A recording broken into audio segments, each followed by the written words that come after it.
Ready to collapse time, crush limitations, and turn potential into reality? This is a journey through real lessons from those who've walked the path before you.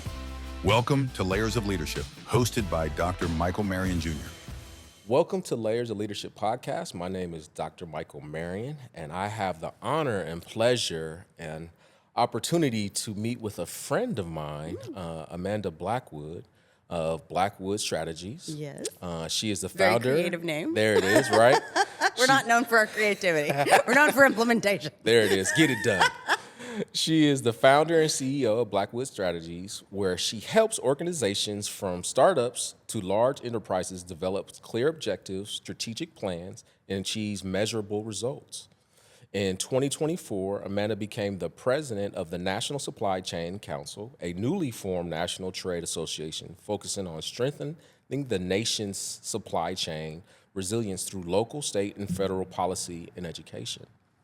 She is also serves as a Sacramento insider for KFBK for iHeartRadio, providing weekly editorial and regional issues, which is awesome. I want to hear all about that. I know. I get to give my opinion once a week. There it is. Who knew that was a job? And you made history as the youngest first woman leader of the Sacramento Metro Chamber of Commerce, where you served as CEO and the president from 2018 to 2023. Yes. And you had a bunch of successful initiatives while you were there, where you secured $25 million in CARES dollars from local small business recovering from the pandemic. That was good. Which was huge. Very proud. You were heavily involved with the passage of Measure O in the city. And one of the things that I know you're very happy for is that you were able to have the board or form the board where it was 50% female, right? Which was huge. First time ever. What's 128 years or whatever at the time? Wild. 50-50, y'all. 40 under 40 economic developer for 2023. Regions Builders Business Person of the Year, which is huge. Association of the Chamber of Commerce Executive National 40 under 40 Leadership Award. Women That Mean Business Award, and Best Place to Work in 2013 and 2022 award. That makes me sound really good. You are Did killing I write it. Right?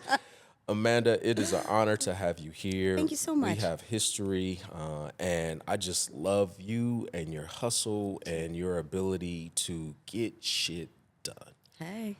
One life. Yeah, we come from an era, and one of the reasons why I started this podcast is because I know there's individuals like you and me that are seeking opportunities and trying to figure it out, whether it's the traditional way or the non-traditional way. Right. They figure it out.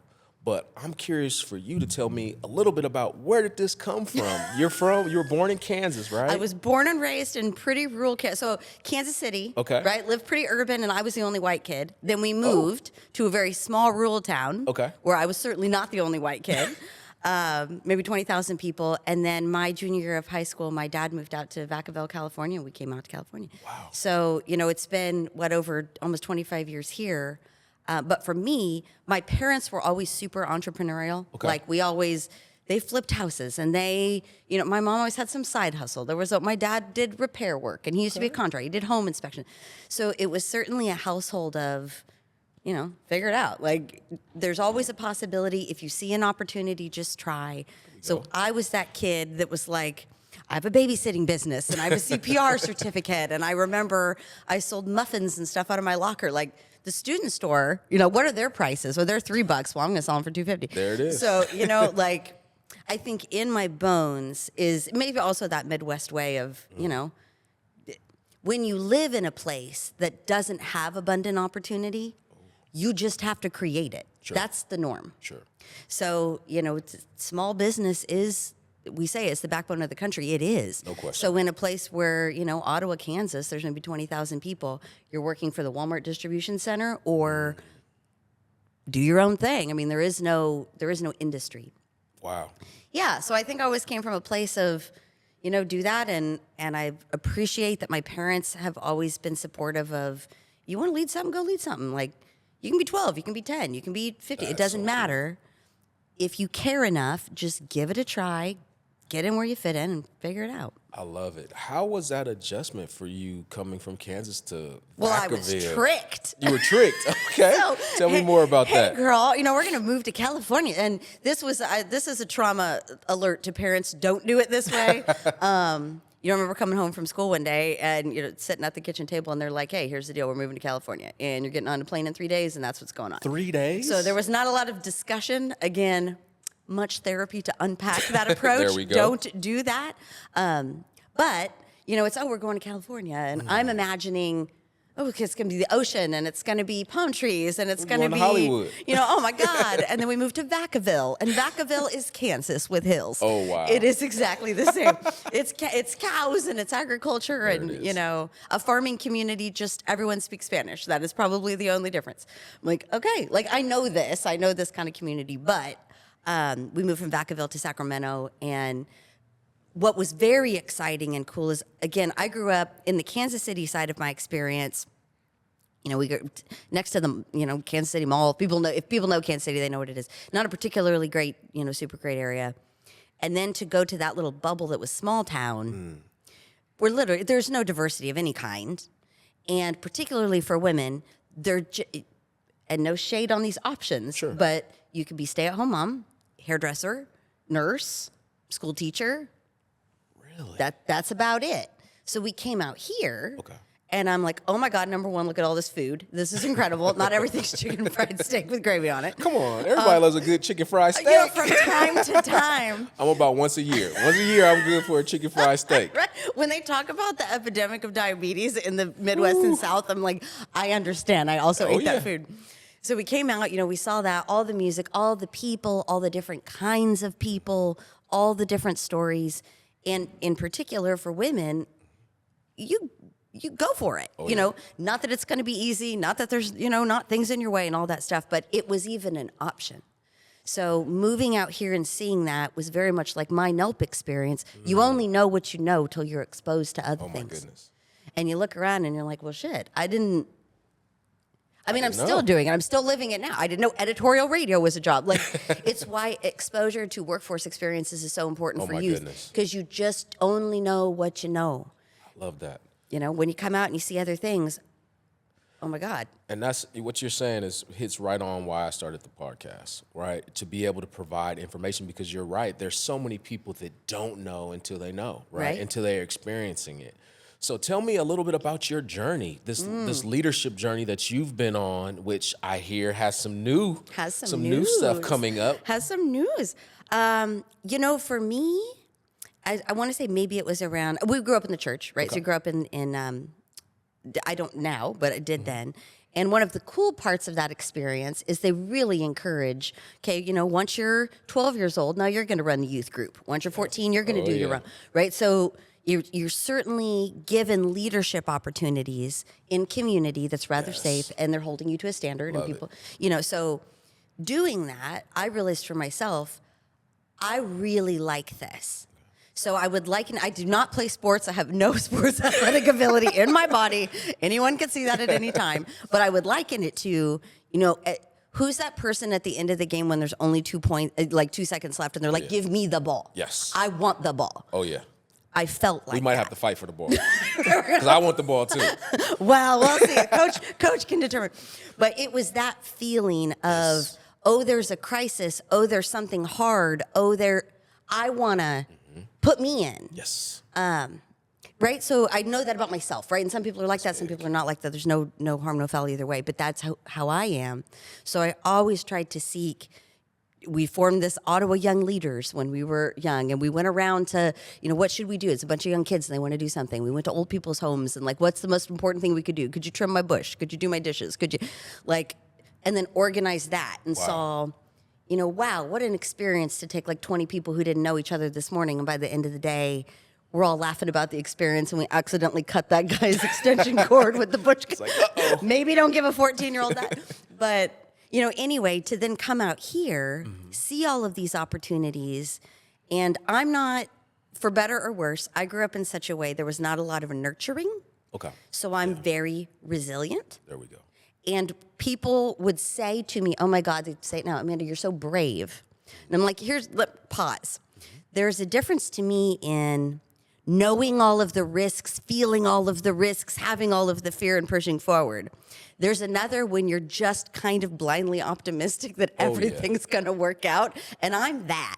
So it's very, anything that's ever come up is, well, if somebody can do it, I can do it. Well, That's big. Well, if it's wrong, like, if it doesn't work out, well, we'll figure something else out. Like, no harm, no foul. It's okay. Don't be afraid. I don't want to brush past that, Amanda, because that's big.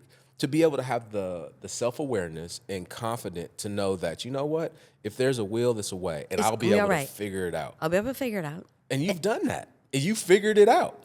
I mean, I figure out what I figure out. Something happens. But, then I came here. We were raising our kids here. My husband is born and raised in Sacramento, right? So we have our kids here. And I had always worked in private. Right? I have 2 girls, 13 and 10, who are just exceptional. I had always done private sector stuff because I was entrepreneurial, so I did that. I didn't, you know this, other people may not know. I didn't finish college, right? I started going, took my accounting classes, worked in real estate development, became a partner in a company at a young age, and was like, let me take the things I need to know to do this job. Absolutely. But other than that, I mean, beauty of real estate, like, if you hustle and you do it, you can do it.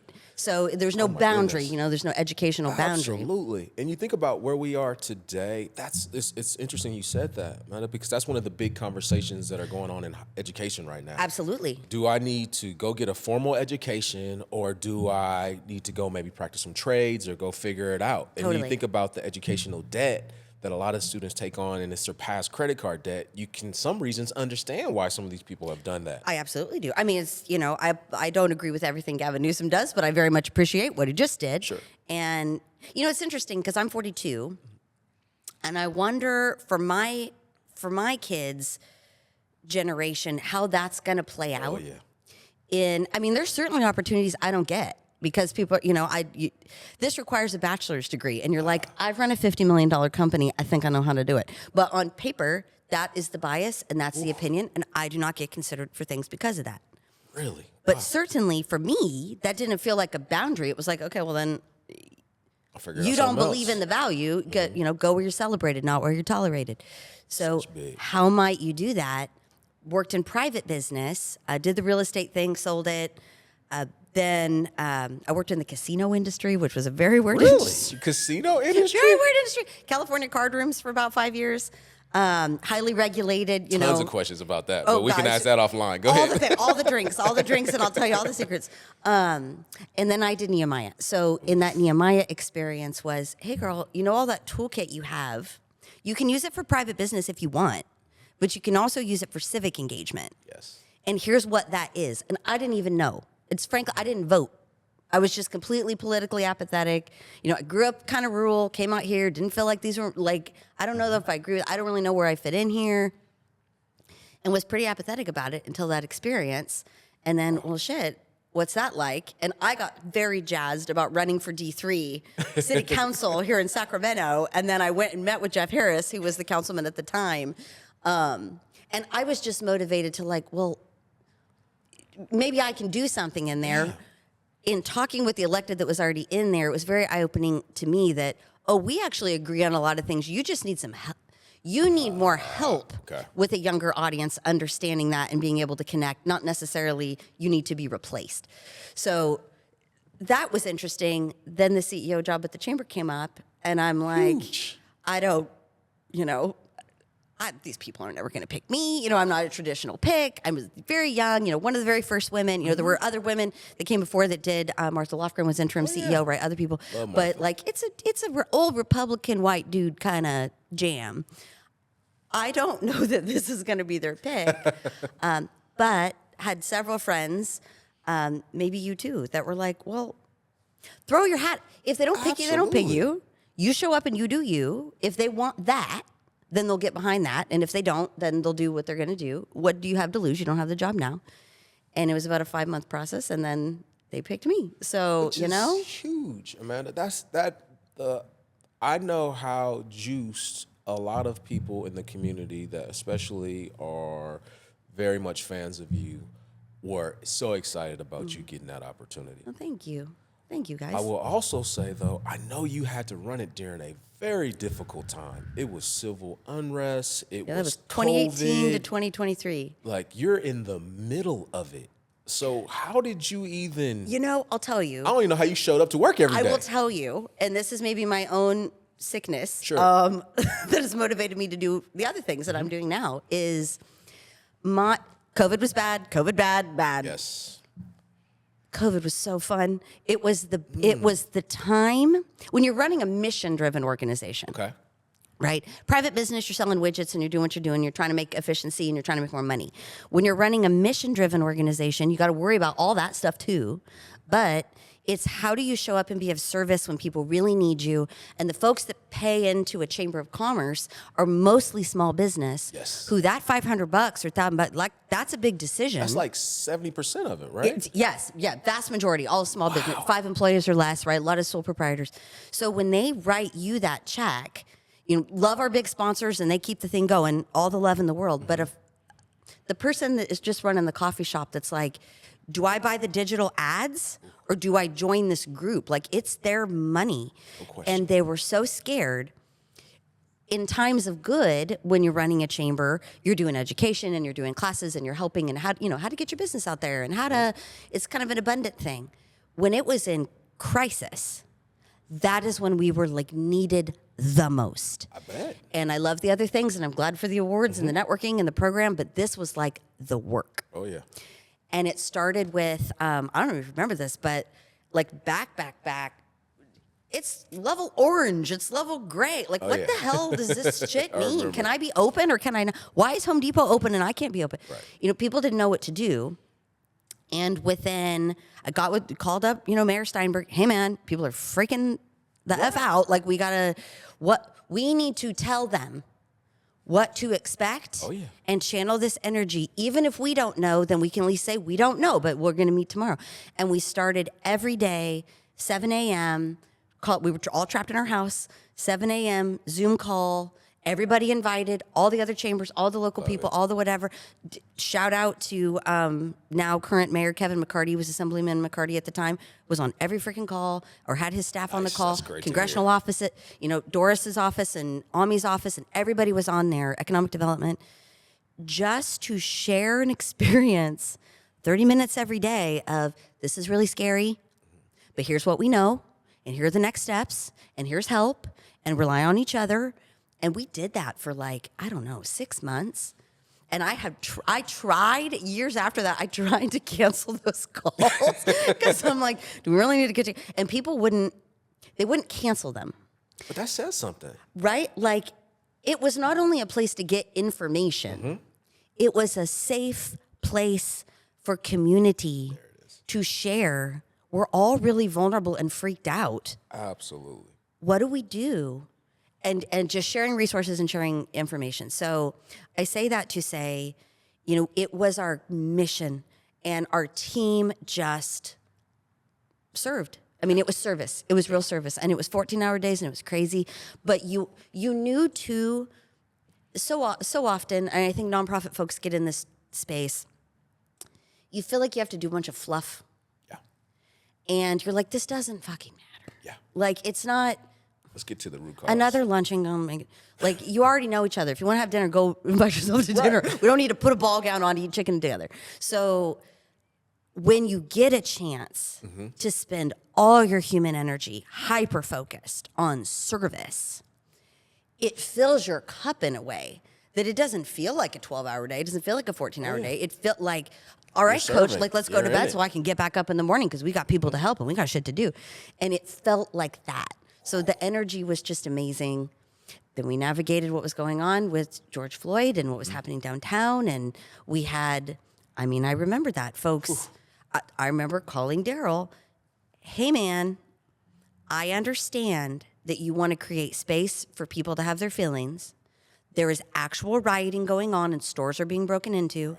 I just got off the phone with a lady who was sitting in the back of her store with a shotgun, and if a young man walks into her store, she's going to shoot him in the face. It's not a game. We have to, this isn't a philosophical thing. Right. This is a human thing, and we got to meet everybody where they're at. And some folks do not understand. They may be very angry and in no way is destroying people's store appropriate. Like, what are we doing?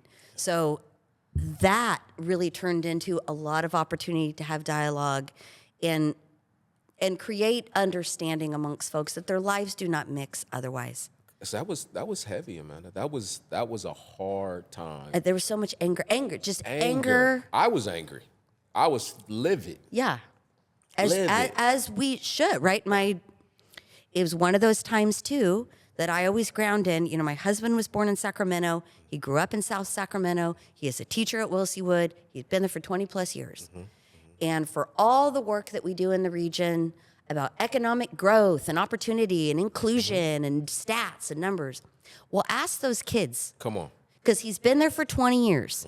And that is your little canary in the coal mine. And if that 12-year-old, 20 years later, after billions of dollars of investment and this, that, and the other, doesn't feel any more optimistic about their opportunities than a lot of white people that helped out with that feel better, but the child that actually was supposed to be given an opportunity to see the world in a more expansive way, to feel a part of your community, not there is a community and that community takes care of you. You are the community. And if those voices don't see it any differently, feel any safer, have any more connection, then all this is a bunch of bullshit. It's 100%. like, it's a lot of effort. Yeah.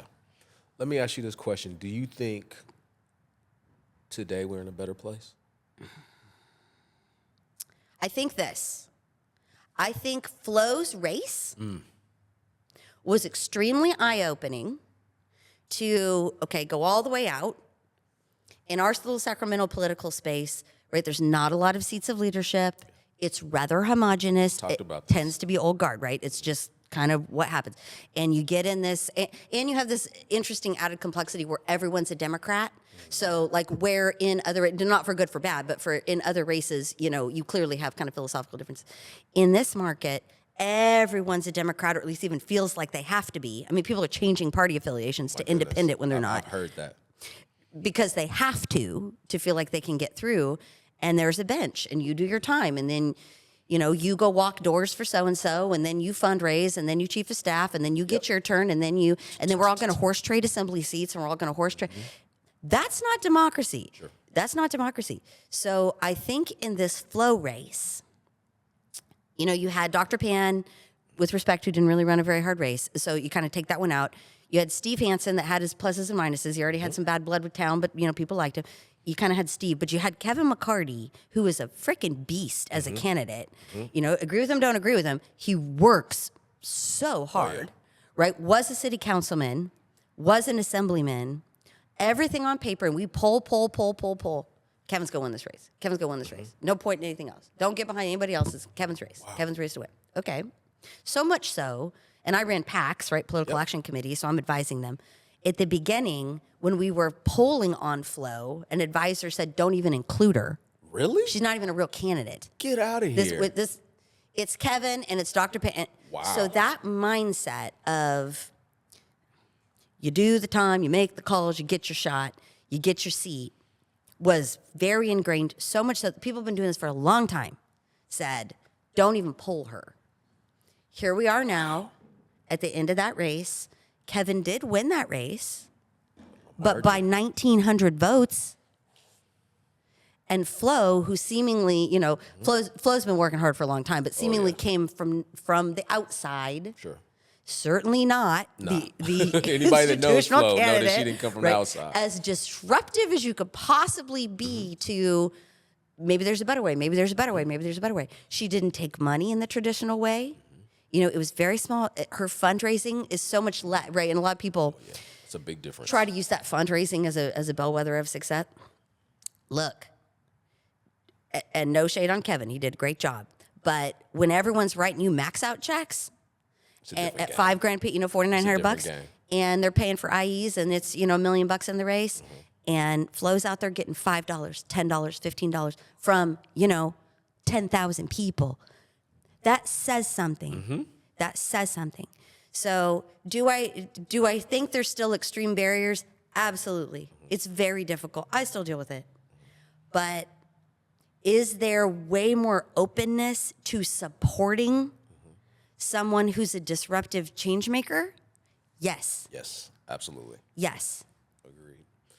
It's something I was reading about you here recently that we don't talk a lot about, that I think is important, and I tend to share it a lot with my leadership team and the people that I work with. But this thing around being in leadership roles, being alone, feeling like you're by yourself. But the piece that I want to bring up to you is this piece around mental health. Tell me, like, you're in this big CEO, national organization, everybody sees you, you're dealing with all of these things. How did you manage your mental health? I will go during to that therapy after this. We will go to therapy after and this. I'll tell you, real talk. So my family has a history of mental health issues. We already knew that. I had my 2 girls, so I had my first daughter, and then I didn't really know, right? So you're just feeling all the feelings, and you're trying, a lot of pressure on women. I had a pretty substantial job at the time, too. I was a CFO for a real estate company. So there was, like, no time off. And I didn't really realize what depression was in that. I just kind of went through it, and it was not a good time. Had my second, and then knew, Something's going on. This is a thing. Like, I don't feel present in my days. I don't feel, anxiety attacks. I would be driving to work, and I just, like, my heart is beating, and I'm having a panic attack. So, like, oh shit, okay, that I got to do something about that. So, it kind of started that mental health journey. I then found through that we are all a collection of our experiences. And as much as we like to think we're some kind of autonomous adult who's responding in some rational way, that abandonment, hurt, trauma you had as a child is going to show the hell up. Absolutely. And when you're sitting across from a boardroom table and someone's, you're debating something and you're feeling level 10 anxiety, and it had nothing to do with that moment. It has to do with, just wanting your mom's love and her not showing up. That's what that is. So I'm in my chamber gig, which was super stressful and crazy. So much so, when we were going through COVID, we had a hotline, so people could call and ask questions. And we thought, how do I fill out my PPP loan? And it ended up being, I'm going to kill myself. My life is over. We had to get suicide prevention training for our staff so they could take the phone calls. For your staff? For our staff, because they're like, this guy just told me he's been lying to his wife for the last 6 months, and he's lost his job. And when COVID happened, again, a lot of financial problems with businesses were exposed. So folks are we may be the only person on the other end of the line. People are calling from all over the country, got our phone number. That's how desperate people were for information. So I did that for my staff. And then when you do a job like that as well, I was gone all of the time. Right? And had 2 little girls, and God bless my husband through all this. They were, they're 10 and 13 now, so, 6, going into that. And you work all the time. You go to network. It's a people business, so you work all day, then you go to some nighttime event, then you go to drinks, then you go there. And what I was doing was going to drinks, then having another drink, and now that's 3 drinks, and realizing, 3 drinks a day, every day, is a problem. Sure. Going home and just smoking a blunt in the backyard to go to bed is a problem. Girl, you need to go get some help. And my marriage was just in the worst of possible places. So we started, actually my husband and I were talking about this last night. We started marriage counseling January of 2023, just to what are we even doing? What are we doing? And through that experience, really our therapist helped us understand, of course you're acting like that because this is what happened to you as a kid. So of course, give yourself some grace, but you got to change that up if you want to change it up.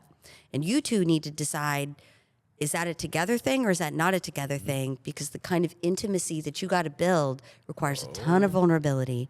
Neither of you grew up in households where that was safe. This is going to be very hard for you. So we started that journey, right? And now things are very good. We're vow renewal next year. We've been together almost, over 20 years. Congratulations. Thank you. But through that experience also, our marriage therapist told us, you two need to go see your own people. Yeah. And I did, and I found Nancy, and she is saved my life in the most literal sense. For anyone just listening and knowing, and you may see me on paper or all those things, I was suicidal. I was self-medicating. It was everything bad that could be happening, and then you show up and put your suit on and go to work and act like everything's okay. On and and then just wait until 5 o'clock when you're like, I can go get drinks, and then try to disassociate, for a period of time, and then cycle. And there's so many people in positions like that do that. Absolutely. And it's very easy to find a little crew that's doing that. Oh, yeah. And as Nope taught us, you become the 5 people you hang out with the most. 100%. It normalizes your existence. So if everybody's drinking and driving, you're drinking and driving.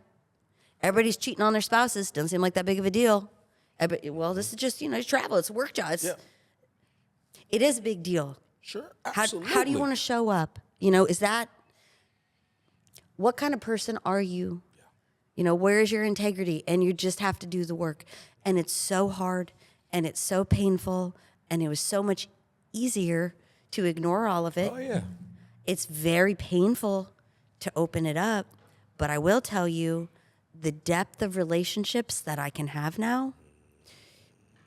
It's like when you grow up with a lot of trauma, you got a lot of strengths, resilience, this, that, but vulnerability, it's inherently unsafe.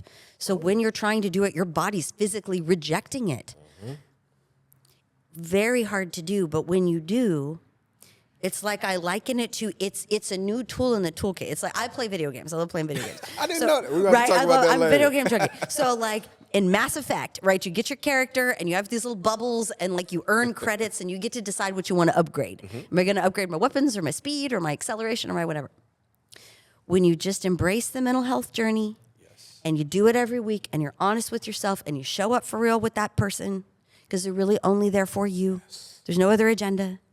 And you allow yourself to attach, then that connection bubble, you get like 3 points.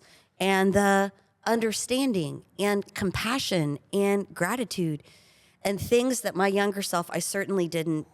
I was very driven. I was very action-oriented. I'd get the shit done. But it was often at the great expense of everyone's feelings. Because I couldn't even see it. Like that wasn't a consideration. Not like I see that you're upset with this, but fuck it, I'm gonna do it anyway. It's like I'm completely oblivious. Yeah. I'm just steamrolling all ahead, and y'all get on. And if you don't, you're out. You're out. It's what you said. Well, thank you for being vulnerable about that because that's big. It's really important. That's really big, and that's that's one of the layers of leadership, right? That people don't talk about. Yep. And I will even own it from a space of being an inner city kid where we absolutely don't talk about it, and we normally don't go to counseling. Yep. I go to counseling. I was trained as a multicultural counselor, and so I know how beneficial it has been to me, not only in my personal life with my spouse and I, but also in my professional career. Absolutely. It's been huge. Yeah. And it has helped us go through some of those turmoils that a lot of couples go through because to your point, either I'm over here having a drink or 2 or 3 or whatever, or I'm having, as you said, a blunt or whatever it is to be able to help kind of numb this situation or numb whatever feelings I have. But I think you're absolutely right in being able to go back and say, let me work on this. Let me work through some of this stuff. That's big. So thank you for sharing that. Yeah, my pleasure. So I know that you have some big news coming up. I do. So tell me about what's on the horizon for you. So new fun things coming up. The Blackwood family is going to be packing it up from Sacramento, and we're moving to Washington, D.C. Come on. And I'm very excited. I'm in this process of kind of letting people know, and it certainly we feel all the feelings, and I feel grief and loss in that too. Our relationships here are real, and our network and community have just showed up in an incredible way and continue to. About a year ago, when I left the chamber, I joined for I Street Public Affairs, and one of our clients came to us with a problem. And public affairs is all sorts of things. You can make, communications plans or PACs or candidates or whatever you're going to do. And what we found for them is it really exposed for the entire supply chain in our country. Nobody cared until COVID. Then everyone cared about supply chain for a hot minute.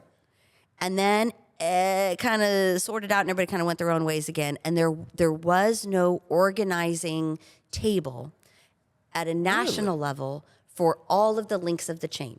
So, you get your stuff. You got ships that come in. You got to have somebody unload those ships. Then you got to warehouse it. Then you got to transfer. So there's all these from port to porch, right? There's 17 steps to get something here to you. It is a process. I didn't realize it was that. Right. It's huge. And so much of what we get is from overseas, right? So many of our tariffs, whatever, it's all going to work out. But so much of what we receive, basic building materials and medicines, are from China. So we live in this very advanced global world, and no one in the chain really gives a shit about anything that's 3 steps away from them until they do. Yeah, absolutely. Right, until they do. So instead of kind of doing a California-based initiative or whatever that you could do to kind of stop with it, there was a bad bill. It opened up a conversation of, but what if there was? Like, what if there really was coalition in a sustained way, not a campaign way, that cared about this and saw that the policies that continue to kind of pop up that they would say are bad policies tend to come from kind of the far left environmental justice community because they're attempting to solve a problem. Okay. Right? It's an air quality problem. I'm attempting to solve a problem. That makes sense. However, the challenge is often in that attempt, it's relying on technology that doesn't exist, or it becomes it's such a barrier to regulation. For instance, one of the things that we were dealing with are setbacks, like for a warehouse, how far it can be from something sensitive. Saying 1,000 foot, keep a warehouse 1,000 feet away from a sensitive place seems like, yeah, no big deal. That doesn't seem bad.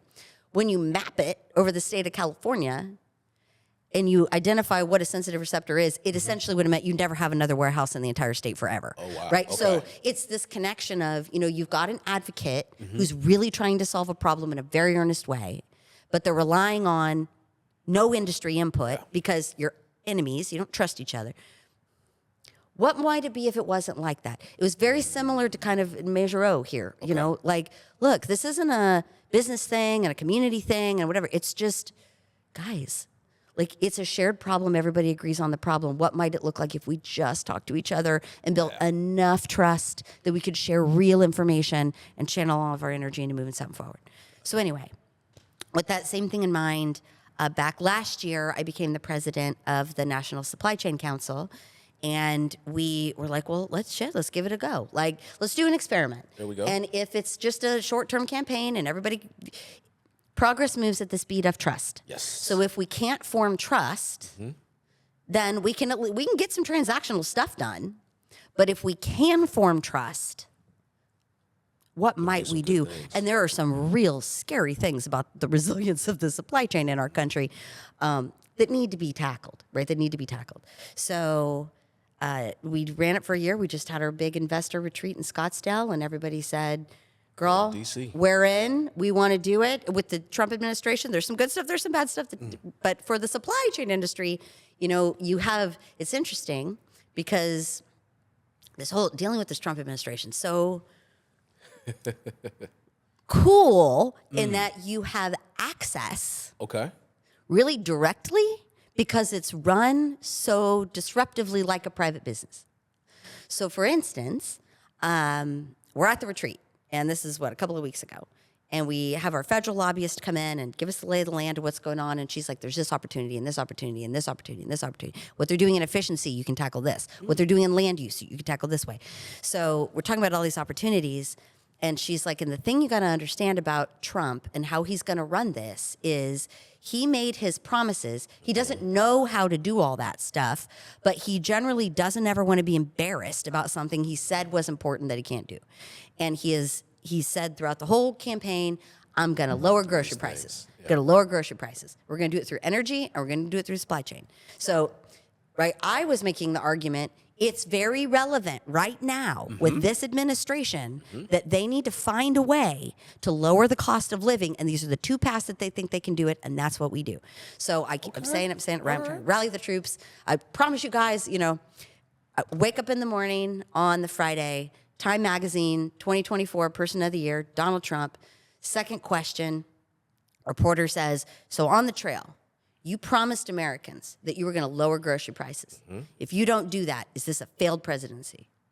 Straight up. Second question. Right? So ego. Well, of course not. but it's very hard to do. Once prices are up, it's hard to lower them, but we can do it. We can do it two ways, through energy and through a resilient supply chain.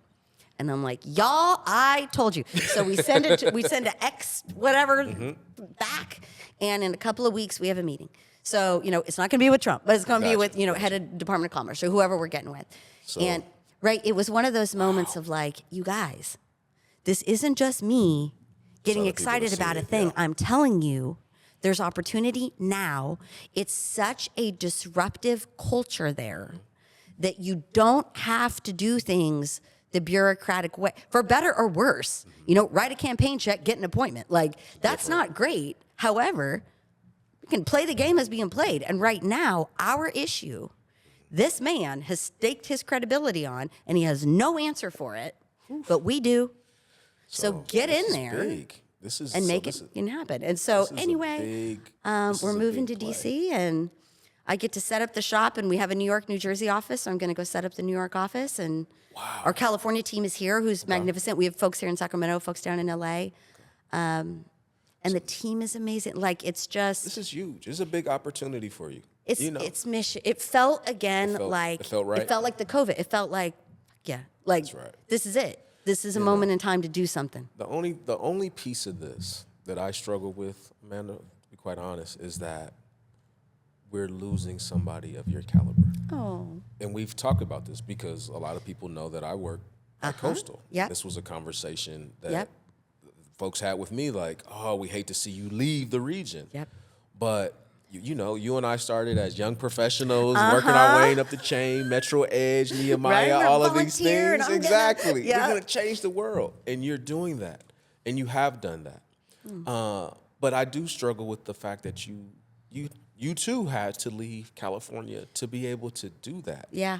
So that's definitely tough. And when I think about that, one of the questions I have for you as we start to close out our conversation today, when you look back on your career and you look back at where you are at 42 years old, absolutely killing it, and you think about that little girl or a little girl like you from Kansas or Mississippi or Ohio or wherever that aspires to be a leader and in the non-traditional way, right?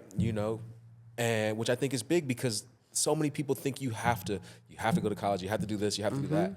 What would you tell that little girl, little boy, whomever, about you and your path, and what would you advise them of?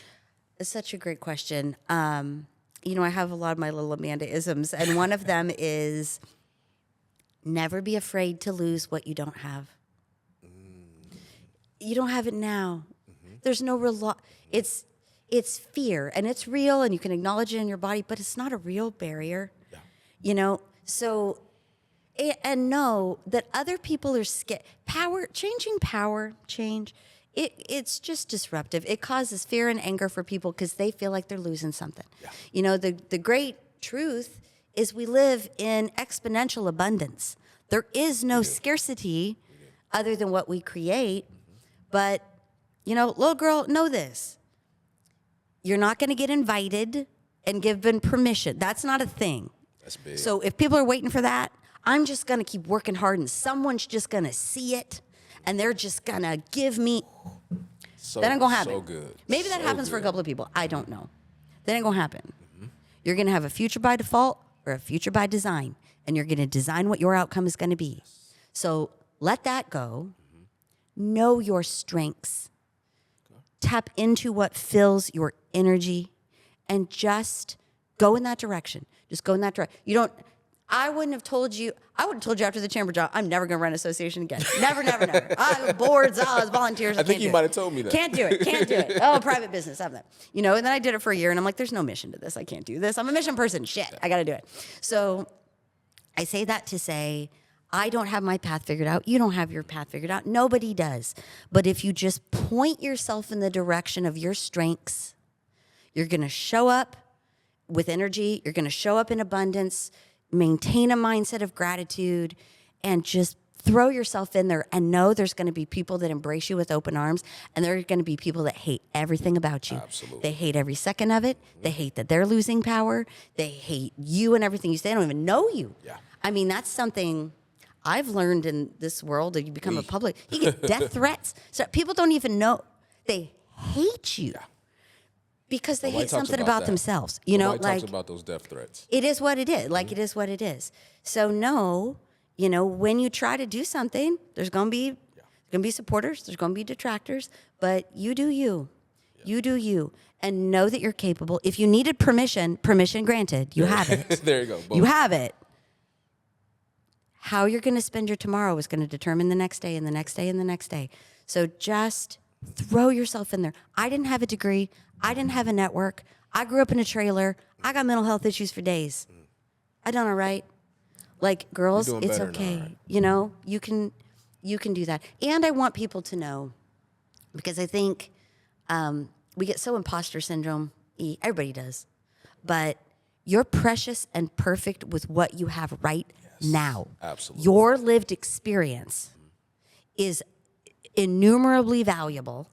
You don't need to do anything else to earn to get to share that. Yes. That just is. And know your worth and know your value, particularly for our young folks. I just interviewing Bonnie Gore, Placer County Supervisor, the other day. She has a women's mentorship program. And what she was talking about is how much, the young women gain from the older, more experienced mentors, but how much the mentors gain from the perspective of a 17-year-old, a 21-year-old, a 28-year-old. And for those of us, I make this ask of anyone that's in a leadership position, listen to what young people are saying. I say it all the because time. you're building their world. We'll be dead. Yeah. We'll be gone. Mm-hmm. It doesn't really matter what you want. It matters, but that's their housing. Yeah. That's their life. That's 100%. Their transit. That's their way of living. And you cannot ignore the feelings of someone else because they're not conducive to your strategy. Yeah. Hold that expansive space, and you're gonna do so much more than you ever realized that you could do. It's not just your little myopic view.